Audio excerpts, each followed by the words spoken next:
কানগুলো খরগোশের কানের মতো খাড়া করে শুনুন পেকুয়ার ভাইরা। বিশ্বনবী বলেন, আলা উখবিরুকুম বি আফদল দারাজা, আলা উখবিরুকুম বি আফদল মিন দারাজাতিস সিয়ামি ওয়াস সালাতি ওয়াস সাদাকা।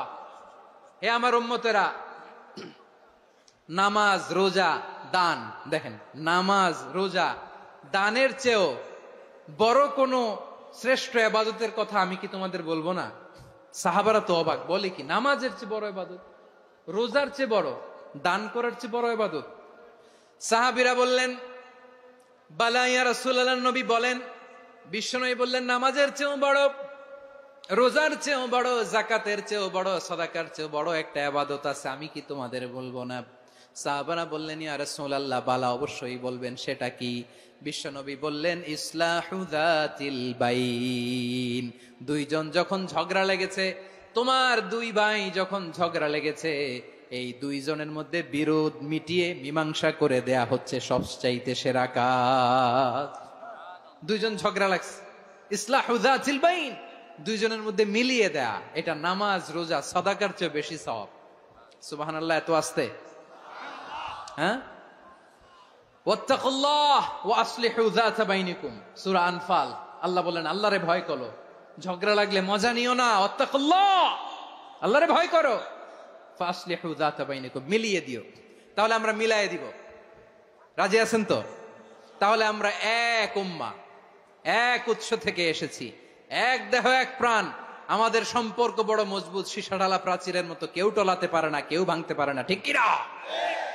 আবার আমাদের সম্পর্ক হলো ভাই ভাই, আমরা ঐক্যবদ্ধ থাকার জন্য দুনিয়ায় এসেছি।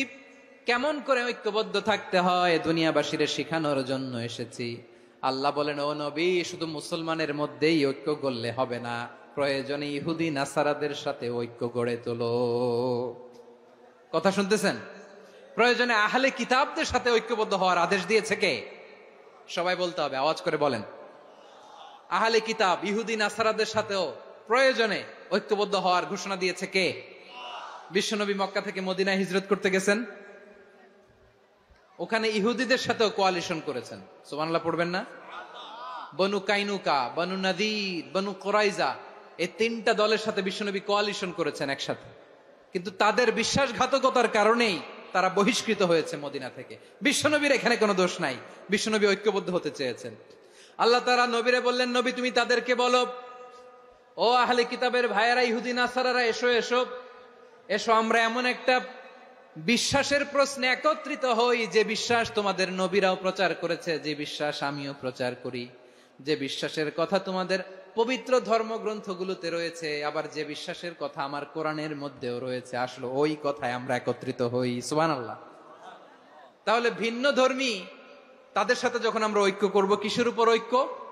একটা কমন ফেইথ, একটা মৌলিক বিশ্বাসের উপর ঐক্য। আল্লাহ তাআলা বলছেন, কুল ইয়া আহলাল কিতাবি তাআলাউ ইলা কালিমাতিন সাওয়াইম বাইনানা ওয়া বাইনাকুম আল্লা না'বুদা ইল্লাল্লাহ ওয়া লা নুশরিকা বিহি শাইআ ولا يتخذ بعضنا بعضا أربابا من دون الله فإن تولوا فقولوا اشهدوا بأننا مسلمون। পড়েন আল্লাহু আকবার।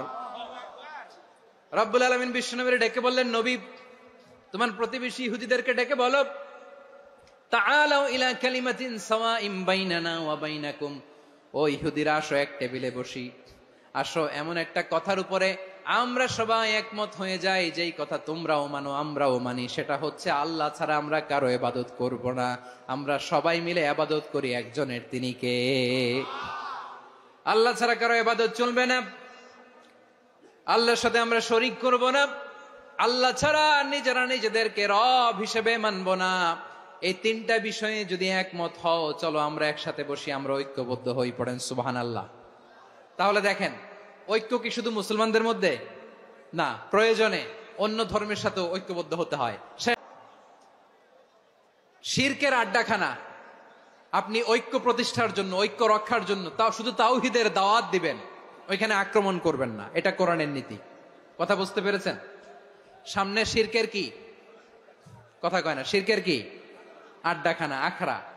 কিন্তু ঐক্য বজায় রাখার জন্য, গৃহযুদ্ধ এড়ানোর জন্য আপনি শুধু এটা যে শিরক, এটা হারাম, এটা থেকে তোমরা বেঁচে থাকো, শুধু দাওয়াত দিবেন, আপনি আক্রমণ করবেন না। এটা কোরআনের বিধান। সুবহানাল্লাহ কইবেন না? তো এই চমৎকার ঘটনাগুলো আপনারা শোনাইতে পারবো এরকম বিশৃঙ্খলা করলে।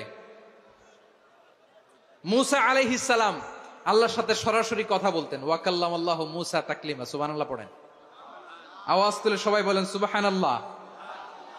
এখন বনি ইসরাইল হচ্ছে পৃথিবীর সবচেয়ে গোয়ার জাতি।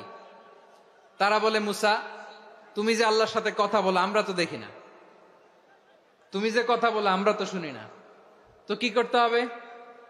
বনি ইসরাইল বলে, আমাদের মধ্য থেকে 70 জন নিয়ে যাইতে হবে তুর পাহাড়ে।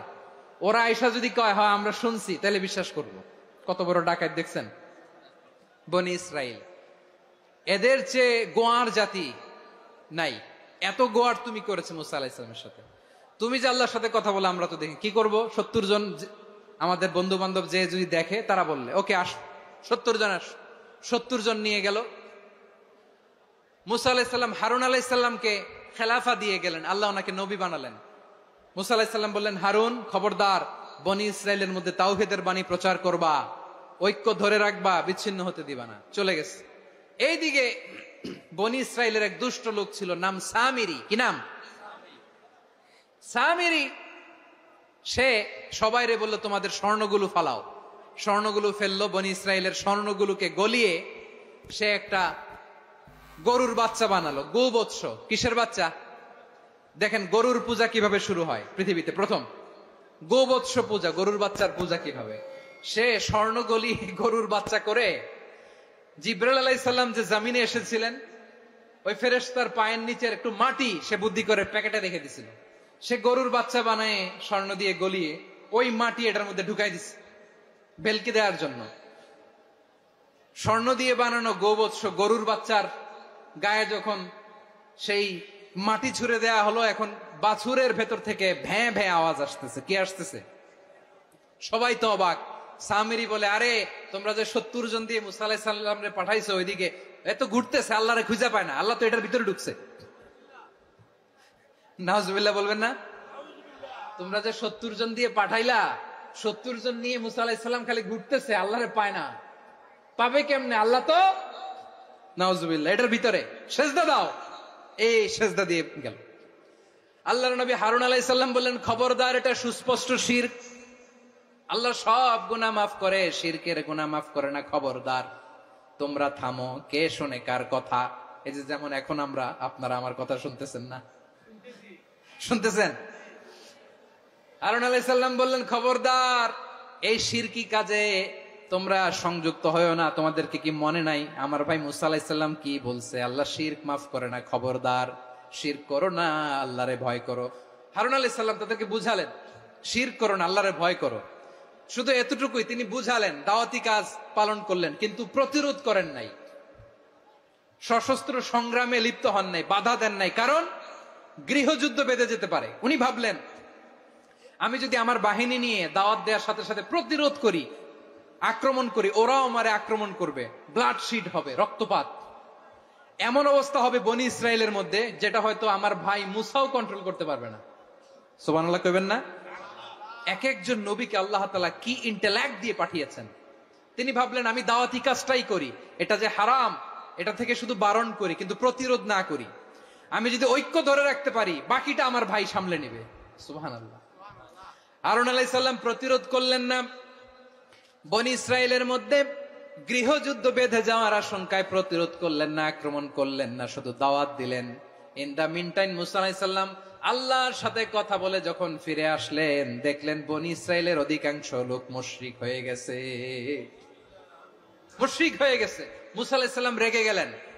রেগে প্রথমে বনি ইসরায়েলদেরকে অ্যাটাক না করে ভাইয়ের দাড়ি ধরলেন। হারুন আলাইহিস সালামের দাড়ি আর চুল। মেজাজি নবী ছিলেন। হারুন, তুমি কি করলা? তোমার কি দায়িত্ব দিয়ে গেলাম, তুমি কি করলা? তুমি থাকতে বনি ইসরায়েল কেমন করে শিরকের কাজে নিমজ্জিত হয়ে যায়? সাইয়েদনা হারুন আলাইহিস সালাম বললেন, ইন্নী, কোরআন সাক্ষী, কোরআন থেকে কোট করছি, ইন্নী خشيت أن تقول فرقت بين بني إسرائيل ولم ترقب قولي। ও আমার ভাই, আমার দাড়ি ধরবেন না, আমার মারবেন না। আমি ভয় করেছি, আমি ভয় পেয়েছি, না জানি আপনি বলেন তুমি কেন খশিতু আন তাকুলা ফাররাকতা বাইনা বানি ইসরাইল, আপনি এসে আমারে যদি বলেন তুমি কেন ঐক্য ধরে রাখলে না, কেন মারামারি হলো, কেন রক্তপাত হলো, তোমারে কি এই দায়িত্ব আমি দিয়ে দিয়েছিলাম? আমার কথার দিকে কি তুমি ভ্রুক্ষেপ করো নাই? আমি যে বলছি তাওহীদের বাণী প্রচার করবা আর ঐক্য ধরে রাখবা, আমার কথা কি শোনো নাই? আপনি আমারে ধমকাবেন, এই জন্য আমি প্রতিরোধ করি নাই, আক্রমণ করি নাই, গৃহযুদ্ধ আটকানোর জন্য, কিন্তু আমি দাওয়াত দিয়েছি। সুবহানাল্লাহ পড়েন। ঐক্য ধরে রেখেছেন। মুসা আলাইহিস সালাম মুহূর্তেই সামিরীকে আক্রমণ করলেন, অ্যাটাক করলেন, শাস্তি দিলেন। মুহূর্তেই ওই গোবৎস গরুর বাছুরকে ভেঙে চুড়ে মেসাকার করে সাগরের মধ্যে ভাসিয়ে দিলেন। পুরো বনি ইসরায়েলকে আবার তাওহীদের উপর প্রতিষ্ঠিত করলেন। পড়েন সুবহানাল্লাহ। এই ঘটনা থেকে শিক্ষা কি? শিক্ষা হচ্ছে আপনি শিরকের আড্ডাখানা দেখলেও বৃহৎ স্বার্থে তাওহীদের দাওয়াত দিবেন, প্রয়োজনে আপনি ঐক্য নষ্ট করবেন না। সুবহানাল্লাহ পড়বেন না? তাহলে ঐক্যের গুরুত্ব বেশি না কম বলেন? আওয়াজ করে বলেন। ওয়াতাসিমু বিহাবলিল্লাহি জামিআ, আল্লাহর রশিকে আঁকড়ে ধরো। ওয়ালা তাফাররাকু, তোমরা বিচ্ছিন্ন হয়ো না। পেকুয়ার ভাইরা আওয়াজ করে বলেন তো আদেশটা কার? এখন বলেন আমাদের ঐক্যবদ্ধ জীবনের দরকার আছে না নাই? এই যে ডক্টর মোহাম্মদ ইউনূস আমাদের লিডার, উনি যে আমাদেরকে জাতীয় ঐক্যের আহ্বান জানিয়েছে, ওনার আহ্বানে আমাদের সাড়া দেওয়ার দরকার আছে না নাই? রাজনীতিবিদদের যে ডাকছে খুশি লাগে নাই আপনার? আলেমদের ডাকছে খুশি লাগে নাই? আলহামদুলিল্লাহ বলবেন না? আলহামদুলিল্লাহ। সবাইকে ডেকেছে, ঐক্যবদ্ধ করেছে। আমরা ঐক্যবদ্ধ থাকতে চাই, আমরা ঐক্যবদ্ধ জীবন চাই, আমরা আর কাদা ছড়াছড়ি করতে চাই না। রাজি